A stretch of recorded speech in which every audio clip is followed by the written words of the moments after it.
Bonsoir, soyez les bienvenus en Basse-Normandie. Nous sommes toujours en direct du village des Jeux équestres mondiaux au Parc des Expositions de Caen. 3e jour de compétition et de plus en plus de spectateurs, notamment aux alentours du stade d'Ornano, qui accueillent les épreuves de dressage. Reportage de Thierry Cléon et de Loïc Blache.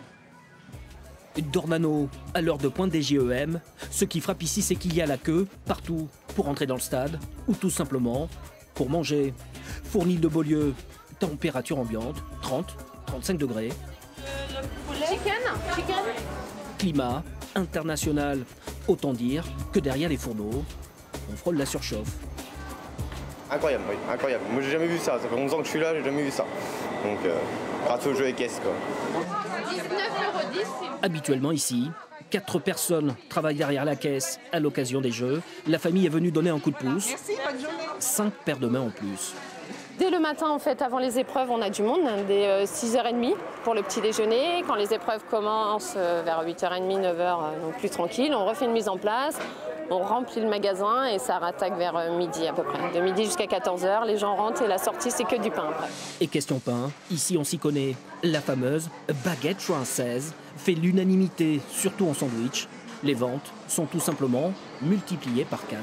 Là, on en fait à peu près 650 sandwichs par jour. Et cela sans compter les quiches, burgers, viennoiseries et les pâtisseries. Bref, à Beaulieu, sans attendre la fin des JEM, on peut dire que les Jeux semblent déjà faits. Pendant 15 jours, c'est parfait. On va partir en vacances après. On n'est pas parti cet été, donc c'est voilà. Allez, faisons le bilan sportif de cette journée. Bonsoir Anthony Masto. Bonsoir Émilie. On commence par le dressage et le nouveau sacre de Charlotte Dujardin qui, comme son nom ne l'indique pas, est britannique. Ouais, Charlotte Dujardin sur son très beau Vallegro, un cheval hollandais de 12 ans avec qui elle a déroulé une reprise quasiment parfaite. Avec cette médaille d'or, Charlotte Dujardin confirme sa place de meilleure cavalière de dressage au monde. Les médailles d'argent et de bronze reviennent-elles à l'Allemagne? Pour les cavaliers français, en revanche, l'aventure s'arrête là. Marc Boblé et Noble Dream, qui avaient été rattrapés de justesse pour participer à ce Grand Prix spécial, terminent à la 24e place.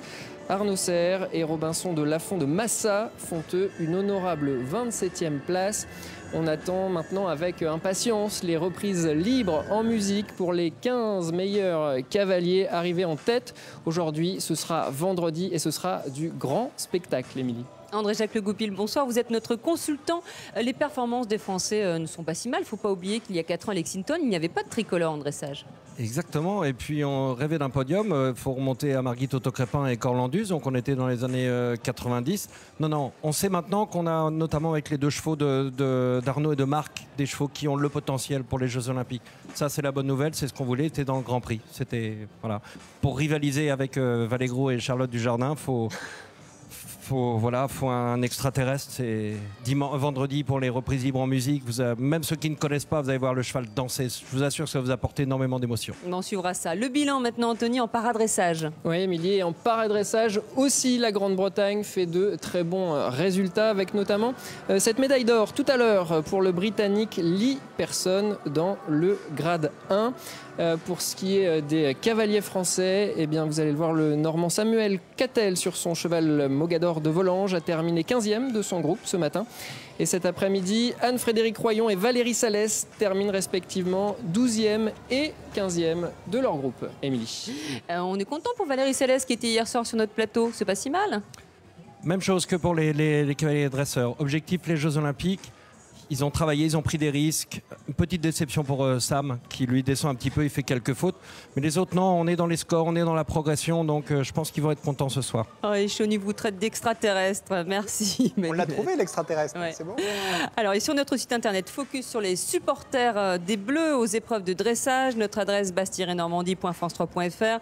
Vous retrouverez également tout ce que vous voulez savoir sur ces Jeux équestres mondiaux et notamment des articles sur les cavaliers de paradressage qui concourent sur l'hippodrome de la Prairie devant des rangs, il faut le dire, très clairsemés. C'est vrai que ce n'est que la 2e fois que cette discipline est présente aux Jeux équestres. Une discipline qui peine à trouver son public et c'est bien dommage. Pauline Latruite et Stéphanie Lemaire. C'est le plus jeune spectateur de la tribune. Nolan a 6 semaines. Il est venu voir le Normand Samuel Cattel, son papa, qu'il soutient déjà à sa manière. Il a laissé dormir son papa cette nuit. Samuel Cattel participe à ses premiers Jeux. Pour lui, c'est l'occasion de faire découvrir sa passion, même si le public se fait un peu désirer. On regrette un peu d'être parqué à l'hippodrome alors que les dresseurs ils sont au stade d'Ornano. Après bon, c'est un peu le bazar dans la billetterie et tout. Je pense qu'il y a eu quelques problèmes de gestion par rapport à ça. Les tribunes sont pas combles. Et après on est super content d'être ici et de faire voir ce qu'on sait faire puisque les gens ne connaissent pas trop ce que c'est. C'est vrai, les tribunes se remplissent doucement en fonction du temps. Et entre deux rayons de soleil, on découvre un public éclectique composé de passionnés venus de loin, mais aussi des voisins curieux qui expérimentent les jeux. C'est très intéressant, je ne connaissais pas du tout moi, et on découvre là et vraiment on prend plaisir. Ils sont à un très haut niveau déjà, et avec un handicap, surmonter leur handicap, pour moi c'est formidable, je suis très admirative. Moi aussi je suis un cavalier de paradressage et nous voulons voir les niveaux des cavaliers internationaux.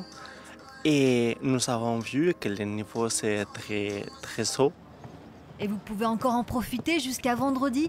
Il reste quelques places vendues 5 €. Alors un petit conseil, venez à l'hippodrome 1 heure avant le début des épreuves et ainsi vous pourrez peut-être imiter les supporters australiens.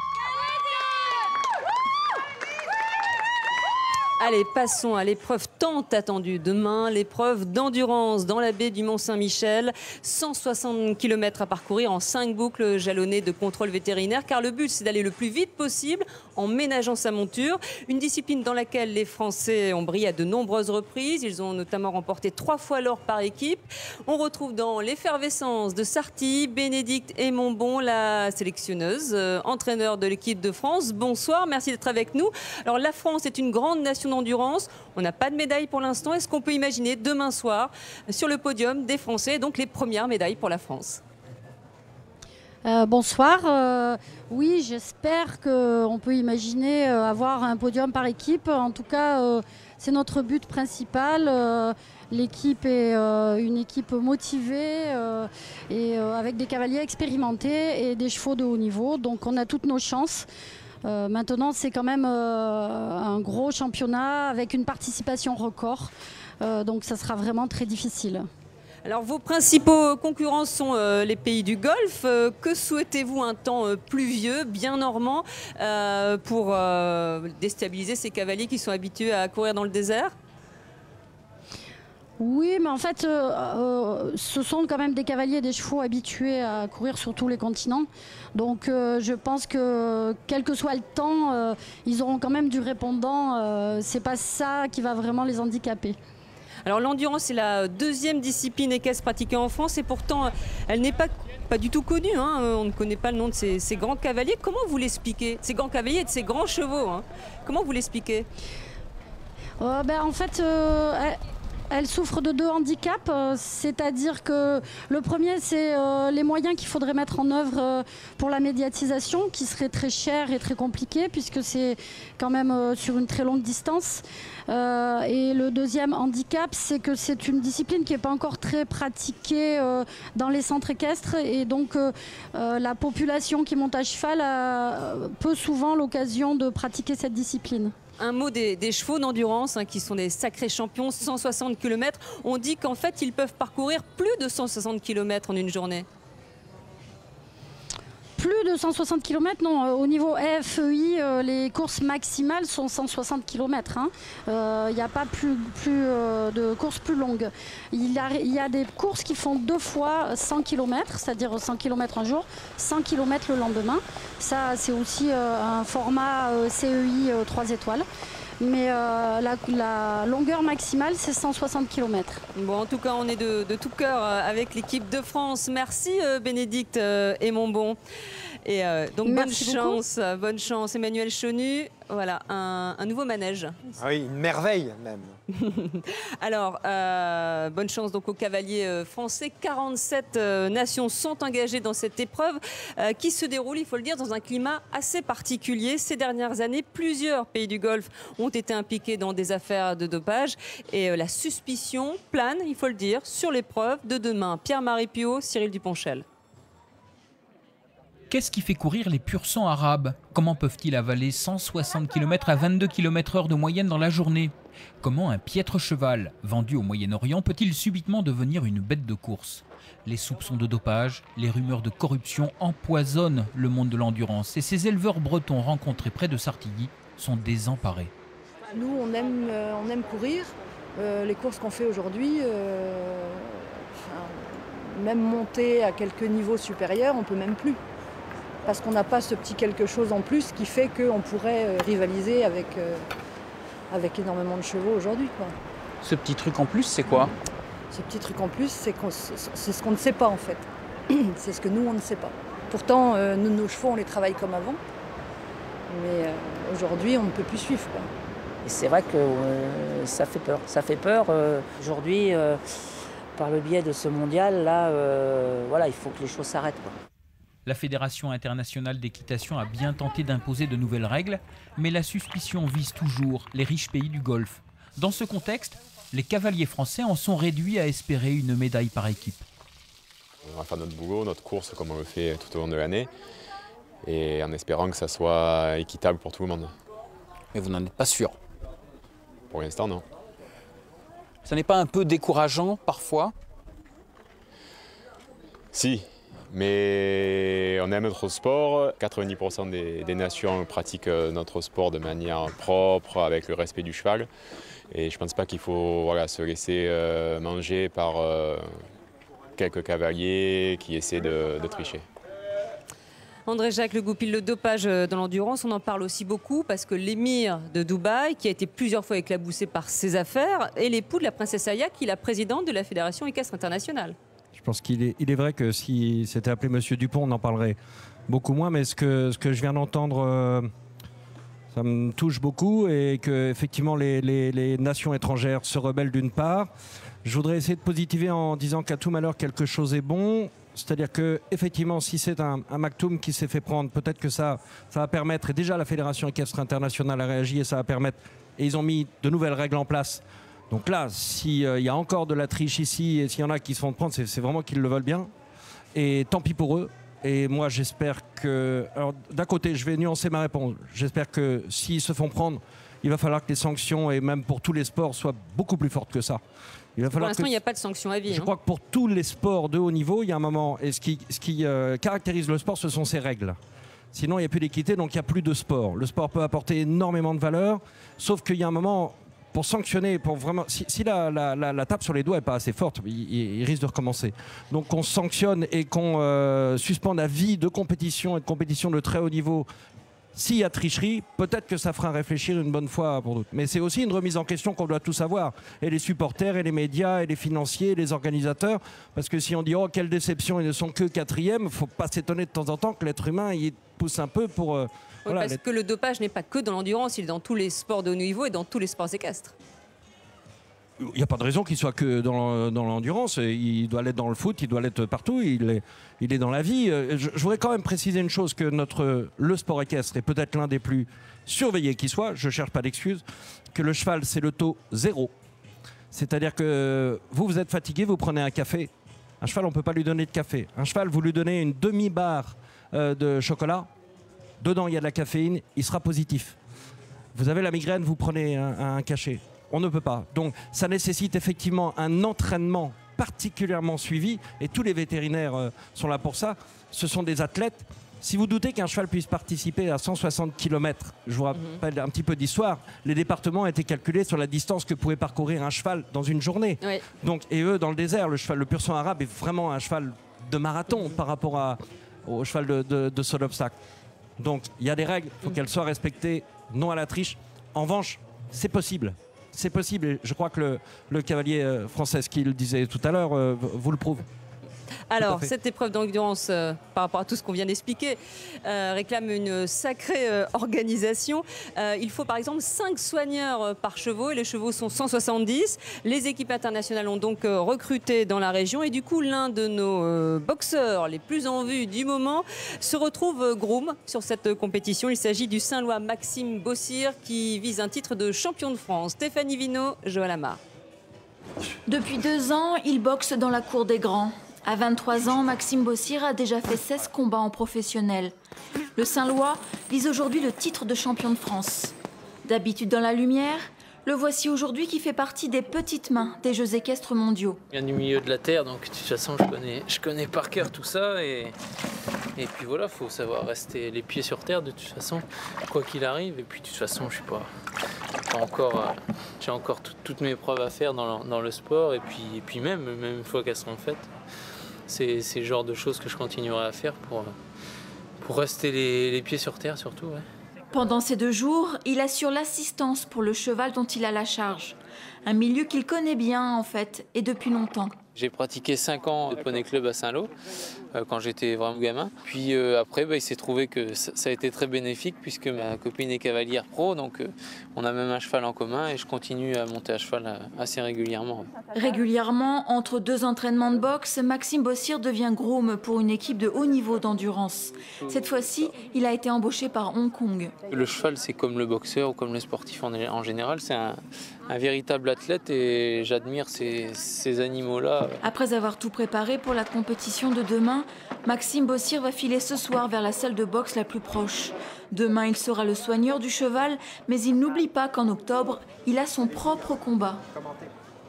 Ouais, et Emmanuel Chenu, en fait, Maxime Bossir peut boxer les chevaux dopés, ou plutôt les tricheurs finalement, dès qu'il s'occupe des tricheurs. Arrêtez vos mauvais esprits, Émilie Flao. Autre épreuve qui commence demain au Haras du Pin dans l'Orne, le concours complet, le triathlon du cheval avec d'abord le dressage, ce sera demain et vendredi. Les chevaux, vous le voyez, ont été présentés aujourd'hui, ce sont ceux qui ont passé le contrôle vétérinaire et qui sont prêts à concourir. Ils sont une petite centaine, 28 nations participent à ce concours complet qui s'annonce grandiose. Alors les délégations sont arrivées il y a quelques jours et pour les accueillir, eh bien, toute la zone autour du Haras du Pin a été métamorphosée. Des tentes, des containers, des hôtels de fortune ont été installés pour que les équipes puissent rester le plus longtemps possible auprès de leurs chevaux. Reportage d'Adèle de Sachi et de Damien Mignot. Au cœur du site classé du Haras du Pin, des rangées de containers. 160 chambres, 2 étoiles. Tous les cavaliers des fédérations sont logés là avec les vétérinaires, les chefs d'équipe. Donc c'est de l'hébergement temporaire qui est là et puis qui repart dans une semaine et demie. Des chambres tout confort avec climatisation, télévision et internet. Ça c'est votre box avec une douche, une toilette et 3 lits. Ah c'est super, c'est très proche avec les chevaux et c'est super. C'est très pratique. En plus des cavaliers, des vétérinaires et des chefs d'équipe, il a aussi fallu trouver une solution pour loger tous ceux qui s'occupent des chevaux au plus près des écuries. C'est une chambre pour les grooms. Donc il y a 2 lits. Ce sont des conteneurs pliables, contrairement à ceux pour les cavaliers. En plus de tous ces hôtels temporaires, il y a aussi ces camions qui ont servi à amener les chevaux et dans lesquels vivent certains membres des délégations. On vit bien ici. Très bien, les couchettes, séjour, cuisine, on a une salle de bain, on est parfaitement bien installé comme dans un camping-car. Pour les Jeux équestres, le Haras du Pin a dû se métamorphoser. En tout, près de 300 personnes y sont logées. Et pendant les compétitions, des centaines de bénévoles et jusqu'à 50 000 spectateurs se rendront sur le site. C'est une organisation monumentale que quand on n'est pas dedans, on ne peut pas imaginer le boulot qu'il pourrait avoir pour que tout marche comme il faut. On a prévu un planning en amont et on a commencé à installer le 1er août. Donc on a réussi à monter ça dans un temps record. Donc tout bien. Tout est prêt pour accueillir dès demain une des épreuves les plus importantes de ces Jeux, le concours complet. Et Emmanuel Chenu nous rappelle que le Haras du Pin est situé tout près du site d'enfouissement de déchets ultimes de GDE. Merci Emmanuel. Allez, on passe au saut d'obstacles. L'épreuve reine, c'est la semaine prochaine à Dornano. L'équipe de France dans laquelle on compte 3 bas normands a tenu un point presse ce matin au Pré d'Auge, près de Lisieux. Écoutez l'entraîneur Philippe Garda. Je connais les aléas de notre sport. Comme j'ai dit, j'ai une équipe formidable. Je suis fier de mes cavaliers déjà au départ. Parce que leur préparation... Dans le mental, tout est au top en ce moment. Je peux vraiment dire que tout est dans le vert, mais il y a beaucoup d'équipes qui sont dans le même cas, donc ce sont quand même les aléas du sport. Et parler de médailles avant d'entrer sur la piste, c'est quand même un rôle auquel je ne veux pas m'astreindre, parce que même de grandes équipes plus grandes que nous vont passer au travers. Parce que c'est toujours comme ça dans les championnats, donc c'est pour ça que je reste quand même un tout petit peu sur la réserve. Allez, revenons au village des Jeux où il se passe toujours quelque chose. Ces images de cavalières qui montaient aujourd'hui en Amazone. C'est toujours un joli spectacle, André-Jacques. Hein. C'est joli, c'est élégant et ça peut paraître bizarre. Vous avez présenté une selle Amazone au Haras du Pin cet été. Vous avez les 2 fourches qu'il y a sous la jupe. En fait, on ne peut pas tomber du tout. On fait une clé avec ses jambes et ça permettait aux femmes à l'époque de pouvoir monter à cheval puisqu'il était malvenu de voir ces dames assises à califourchon. Voilà, et ça a passé les siècles. Et l'équitation, c'est un sport que hommes et femmes pratiquent ensemble, rappelons-le. Alors, le village des Jeux où sont présents nos confrères de France Bleu. Aurélie Misery, bonsoir. Que propose-t-il pendant tout ce temps des Gemmes ? Bonsoir, France Bleu, radio officielle des Jeux équestres mondiaux qui va proposer à ses 400 000 auditeurs de Basse et de Haute-Normandie plus de 60 heures de direct. Et pour en savoir plus avec nous, le directeur de France Bleu Basse-Normandie, Pierre Dessin, bonsoir. Alors vous prenez l'antenne dès 14 h tous les jours, vous ne lâchez plus le micro jusqu'à 19 h. Qu'est-ce que vous allez proposer pendant cette tranche horaire très large? Alors nous allons proposer des émissions spéciales, des interviews, des chroniques, beaucoup d'infos pratiques et d'infos trafic pour permettre en fait aux auditeurs de France Bleu de réussir ces Jeux équestres mondiaux et de profiter de la fête. Et puis des infos people. Oui, tout à fait, puisque tous les soirs il y a le magazine des Jeux à 18 h, donc c'est du sport avec les stars de l'équitation, tous les champions bien sûr, mais les vedettes qui viennent sur le village des œufs et qui sont des people.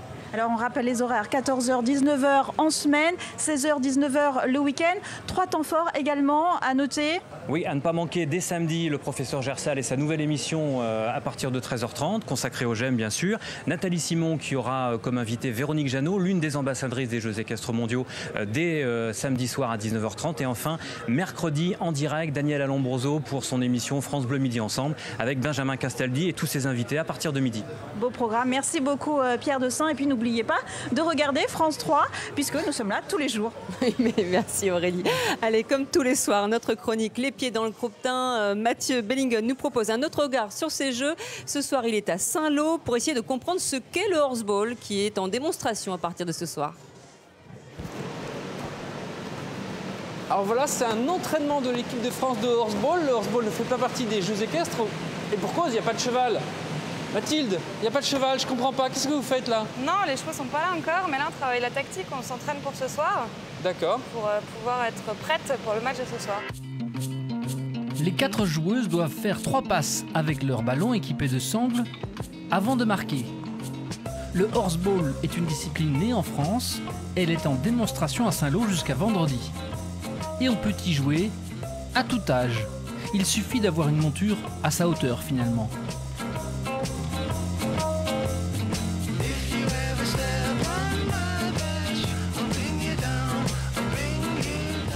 Alors voilà, je crois que j'ai raté ma vocation de gardien de but au horseball.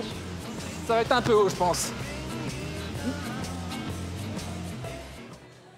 Allez, les Jeux équestres mondiaux, c'est aussi l'occasion de découvrir des sports équestres plus confidentiels comme le polo-cross, une discipline venue d'Australie assez ancienne, pratiquée dans les pays du Commonwealth et qui se joue avec une épuisette à ne pas confondre avec le polo. Et ça se joue en France. Allez, Emmanuel Chenu. C'est un cri, ça suffit, hein. Cette suspicion sur les pays du Golfe, hein, oui. Voilà, ces gens pratiquent juste la médecine traditionnelle, l'acupuncture. On n'a plus le temps. Ben voilà. À demain, donc voilà, à demain. À demain, messieurs. À demain. Très bonne soirée. À demain.